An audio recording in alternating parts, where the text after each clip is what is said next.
चश्मा मुबारक सैयद अब्दुल्ला शाह गाजी, क्लिफ्टन कराची। कहते हैं यहाँ पे इन्होंने चिल्ला काटा था और चश्मा को जारी हुआ था। अब देखते हैं, यहाँ बाहर का मैदान देख सकते हैं। ज़ियारत से एक साइड पे हम दिख रहे हैं, बाहर निकलने का जो रास्ता है उसके निकलते बाएं तरफ। अस्सलाम वालेकुम। हाँ बस सुल्तान महर बशरीफ की तो बस मुबारक थी। उसके बाद होंगे साथ ही बाहर निकले तो साथ ही लिखा हुआ।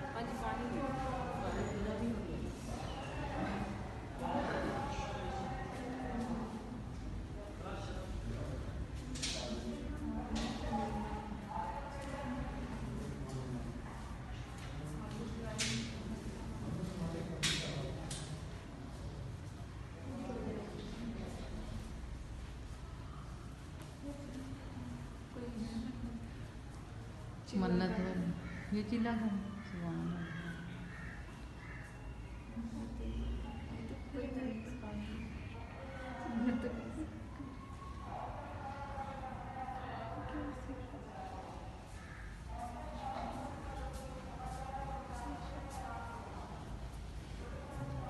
ये सुहाने हयात है, इसको तो ज़रूर देखना चाहिए इंशाअल्लाह ताला।